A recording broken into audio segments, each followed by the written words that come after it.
կուսակցությունների ղեկավարների մակարդակով թե քաղաքական ինչպիսի ընդհանրություններ կունենան եւ ինչպիսի համաձայնության կգան ի վերջո քաղաքական պայքարի ընթացքում դրա մասին չի կարող տեղյակ լինել կամ իմանալ կուսակցության ներքևի շերտի, հա, հասարակ անդամը։ Հետևաբար ես արդեն իսկ տեսնում եմ, որ համայնքներում, տարբեր համայնքներում կոնֆլիկտ է գնում, այսինքն Բարգավաճ Հայաստանի թևի ներկայացուցիչը եւ Հայաստան Հանրապետական կուսակցության թևի ներկայացուցիչները իրար միջև արդեն կոնֆլիկտային հարաբերություններ են ունենում։ Դա էսկալացիայի կգնա, թե այնուամենայնիվ կմարի ընթացքում։ Չեմ կարծում, որ մարի, հակառակը ես հենց դա եմ ասում, որ տեսնում եմ, որ շատ կոշտ բախումներ կարող են լինել։ Նաեւ նկատենք, որ այս ուռճացված ցուցակները, ընտրացուցակները, որ կան, եւ ես հույս չունեմ, թե դրանք վերջնականապես կմաքրվեն, հասկանում եք, երբ որ հիմարի տեղ են դնում քաղաքացուն, ինչ է նշանակում, ասենք թե մի բնակարանի վրա 100 հոգու գրանցել, հա, ու ասել թե քաղաքացին համաձայն էր, մեկ էլ հետո քաղաքացին որոշեց, որ ոչ, ես հիմա տալիս եմ իմ համաձայնությունը այդ 100 հոգուն գրանցումից անել։ Հիմա օրինակ գամ ես քեզ առաջարկեմ Արտակ ջան, 100 հոգի կգրանցես քո բնակարանի վրա, հա, ես այսինքն դրանք ընտրատեխնոլոգիաներ են, որոնք կիրառվում են եւ որը կարող է շատ բարդ հետևանքներ, պայթյունավտանգ հետևանքներ։ Դուք ստուգել եք ձեր ընտրատարածքի ցուցակները։ Ստուգվում են, արդեն կան, որ մենք հայտնաբերել ենք բնականաբար, ասենք, օրինակ, նույն շենքում մարդիկ գիտեն, որ իրենց այսինչ հարևանը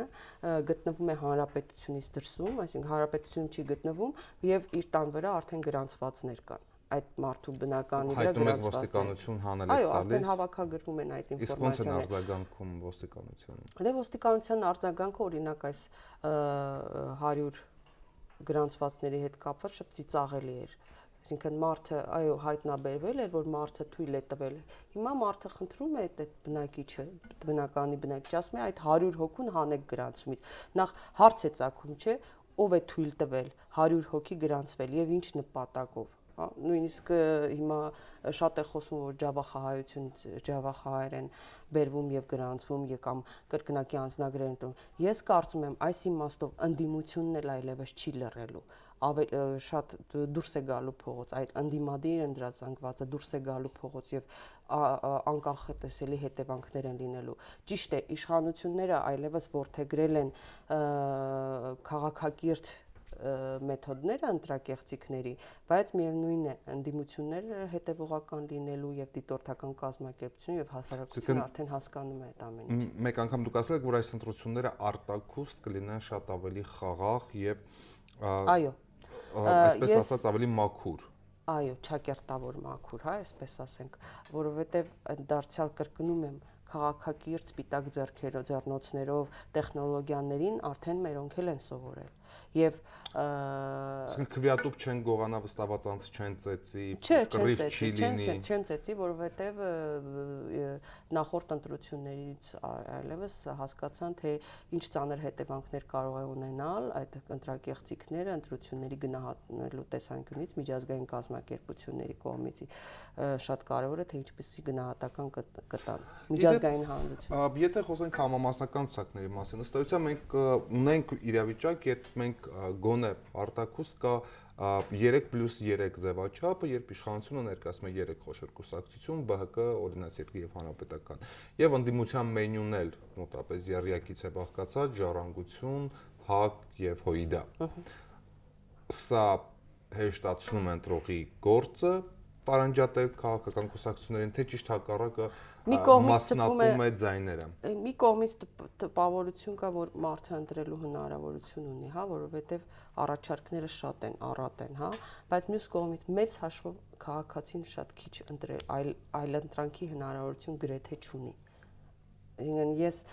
օրինաց երկիրը ընդհանրապես ես դիտարկում եմ հանրապետական կուսակցությանը կցված մի կուսակցություն, ես չեմ տարանջատում Բարգավաճ եւ Հանրապետական կուսակցության միջև է ավելի թեժ պայքարը գնալու, բայց քաղաքացին կրկնում եմ մեծ ընտրություն չունի մեծ հաշվով։ Հասկանում եք, հենց դա է, այլ ընտրանք չունի։ Եվ արդյոք այս ընտրությունները որոշակի առումով այսպես կոչված test drive են Ռոբերտ Քոչարյանի հնարավոր քաղաքական վերադարձի համար։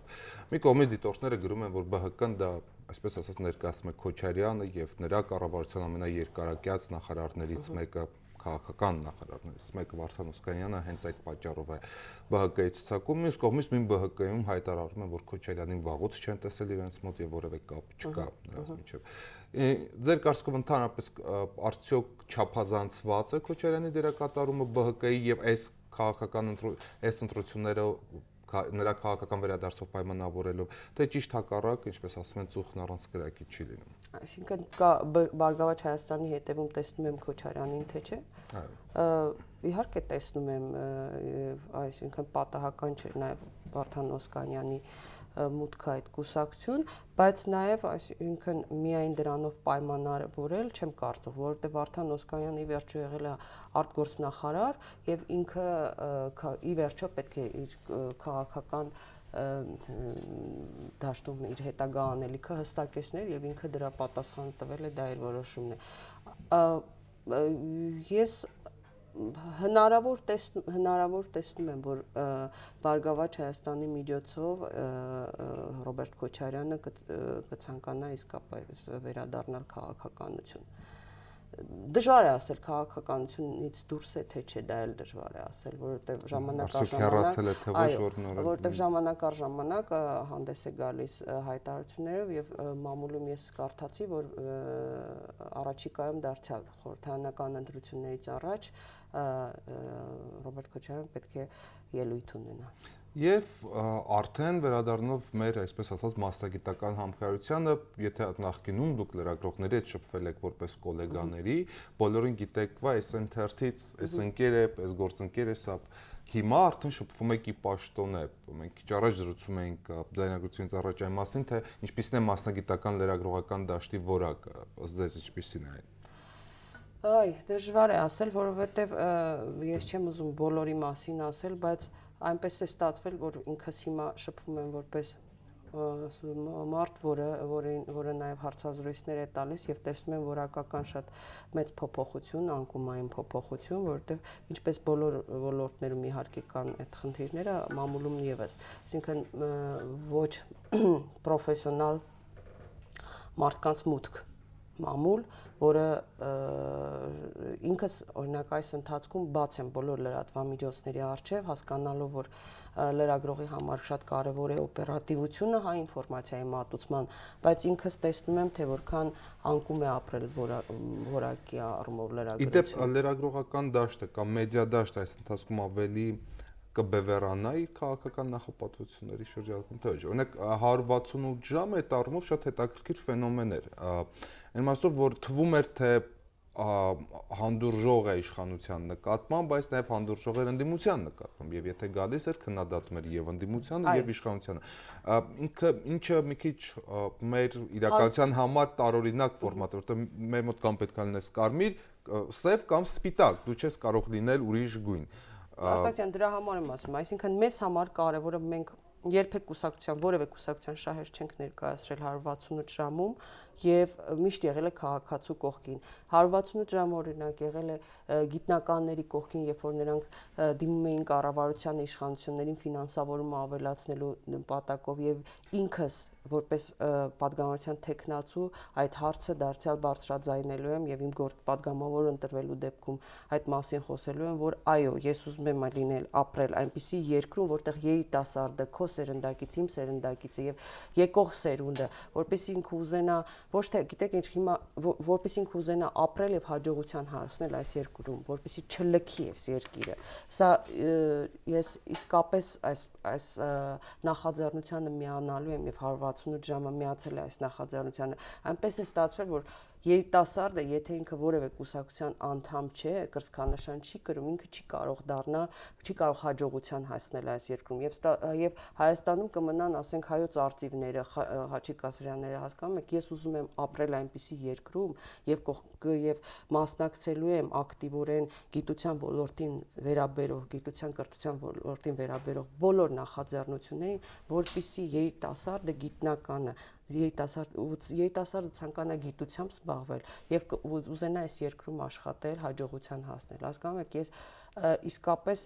ես շատ անհանգստանում եմ, սրանք զուտ խոսքեր չեն, անհանգստանում եմ, որակյալ զանգվածը, ինտելեկտուալ զանգվածը հեռանում է։ Իշխանությունները անընդհատ ասում են, ինտելեկտն է կարևոր, չէ, մարդն է կարևոր։ Այսօր այդ ինտելեկտուալ զանգվածը դուրս է գալիս։ Եվ ես օր-օրի ցավոք սրտի համոզվում եմ, որ դա իշխանություններին ձեռնտու է, որովհետև ինտելեկտուալ մարդը, մտածող մարդը միշտ խնդրեմ է որևէ իշխանության համար, բայց այսօր մենք տես չկանգնենք, այսօր մենք այդ խնդիրների նկատմամբ ուշադրություն չհրավիրենք, վաղը շատ քչերը կցանկանան իսկապես մնալ այստեղ։ Եվ մենք անդադ օրինակ որ խոսում ենք այդ արտագաղթի մասին, պատահական չի։ Այսօր Հայաստանում 36% պաշտոնական տվյալներով, հա, վիճակը 36% աղքատությունն է կազմում, այսինքն ամեն երրորդ մարդ աղքատ է։ Եվ ցավոք սրտի այսօր ընդ որում ոչ թե աղքատ զանգվածն է հեռանում Հայաստանից, այսօր գնում է կարող ուժը, միջին ապահովված, աշխատանքով ապահովված, միջին աշխատավարձով ապահովված քաղաքացին։ 168 ժամ այդ իմաստով ոչ թե եղել է վերադառնալով քո հարցին, ոչ թե եղել է այս կամ այն կուսակցության կողքին, հա, ոչ թե այս կամ այն կուսակցության նեղ շահերն է ներկայացրել, այլ եղել է քաղաքացու կողքին, այլ եղել է այն մարդու կողքին։ Տեսեք, ես այսօր այսինքն շարունակելով որ ասում եք որ 160 ժամը եղել է, ցանկանում եք ասել որ դուք էլ կլինեք, այո, ես շարունակելու եմ դա, այն ես դրա համար եմ ասում, ես ինքս միացել եմ իմ գործունեության ընթացքում, մեր թիմը 168 ժամը միացել է այն նախաձեռնությանը, որով պահանջում են երիտասարդ գիտնականները, պահանջում են գիտության ֆինանսավորումը ավելացնել։ Այո, ես շարունակելու եմ։ Դուք սկսել եք արդեն հանդիպումները բնակիչների հետ։ Որոշ չափով, այո, բայց Եվ դուք արաբկիրցի եք։ Այո։ Արաբկիրը համարվում էր, այսպես ասած, մտավորական։ Այո։ Մտավորական է թաղամաս։ Արդյոք դա այդպես է հիմա։ Ոչ թե համարվում եմ, այլ այդպես էլ կա։ Ի վերջո հայոց համազգային շարժումը, այն շարժումը, ի վերջո սկսվել է արաբկիրից։ Դա 24 տարի առաջ էր։ Կապ չունի։ Չէ, բնակիչները սոցիալական խավը փոխվել է, թե առայժմ համայնքը պահպանում է այդպես ասած ինտելիգենտնի կարգավիճակ։ Այս տարիների ընթացքում այս սոցիալական ծանր պայմանների պատճառով ինտելիգենցիան իսկ իրական մտավորականությունը կենտրոնի, որ կենտրոնում էր ապրում, կենտրոնի բնակչությունը տեղափոխվել է բնակարանները վաճառելով, այս պայմաններից ելնելով վաճառը եւ բարձրացել են, տեղափոխվել են արաբկիր, այսինքն արաբկիրում հիմա թանձրացած է շատ քաղաքական ակտիվ գիտակից զանգված եւ իսկապես քաղաքացիական գիտակցություն ունեցող զանգված։ Ավելի հեշտ կլինի զրուցել այդ առիթով։ Այո, եւ ավելի հեշտ կլինի եւ ավելի հետաքրքիր է։ Իսկ դրայվով պատրաստվում ես ընտրություններին։ Այո։ Եվ հետծննդյան դեպրեսիան հա, ասոցիացիաներ։ Ну, ամեն ինչ չի որ Կարեն Կարապետյան օգտագործի։ Եվ ասում են որ հետծննդյան դեպրեսիա կա։ Դա հաղթահարել ես թե ոչ։ Հետծննդաբերական։ Այո, ես նույնիսկ չզգացի եւ կարծում եմ, որ այս իմ քաղաքական էս թեժ ընտրապայքարը կօգնի հաղթահարել։ Ճիշտ ասած, այդպես մեծ հաշվով ես չեմ էլ զգում, որ կա դեպրեսիա, որովհետեւ իսկապես ես երջանիկ մայր եմ, երջանիկ կին եմ եւ դեպրեսիա չկա ընկճախտ, այսպես ասած։ Իսկ կարգախոս կա։ Կարգախոսներ մի քանիսն են, որոնք ամսի 8-ից հետո արդեն մի քանիսն են լինելու, մեկը չէ։ Եվ ինչպես ասում են, պատե առիթը շնորհավորելու ապրիլի 7-ը դու եւ գեղեցիկ ես եւ մայր ես, հաջողություն։ Շնորհակալ եմ։ Շնորհակալ եմ մեր հարցերին պատասխանելու համար։ Սիրելի հեռուստադիտողներ, հիշեցնեմ, որ մենք զրուցում էինք 168 ժամի գլխավոր խմբագիր Սաթիկ Սերանյանի հետ, նա վերցրել է արձակուրդ, որպեսզի պայքարի եւ դառնա падգամավոր, եւ падգամավորական տեխնացությունը նա դրել է թիվ 4 ընտրատարածքում, որտեղ իդեպ պայքարելու է եւ իշխանության եւ ընդդիմության մի շատ ներկայացուցիչների հետ այս ընտրատարածքում է առաջադրվել եւ Զարուհի Պոստանջյանը եւ ՀՀՇ վարչության նախագահ Արամ Մանուկյանը եւ հանրապետական Արտակ Սարգսյանը։ Մի խոսքով սա ամենա, այսպես ասած, թանձր մրցակցությամբ ընտրատեղամասերից մեկն է, շատ հետաքրքիր կլինի տեսնել եւ քարոզարշավը եւ նաեւ ընտրությունների արդյունքները եւ սատկի հետ մենք խոսեցինք նաեւ թե ինչ է կատարվում քաղաքական դաշտում, որ եթե կա քաղաքական համաձայնություն վերևներում, դա ամենևին չի տարածվում ներքևների վրա եւ սատկի մտահոգություն հայտնեց, որ հնարավոր են նաեւ ընդհարումներ, եթե այսպես ասած քաղաքական մրցակցությունը այս տեմպերով գնա։ Ահա այսքանը, սա բանաձևն էր, շնորհակալություն ուշադրության համար եւ ցտեսություն։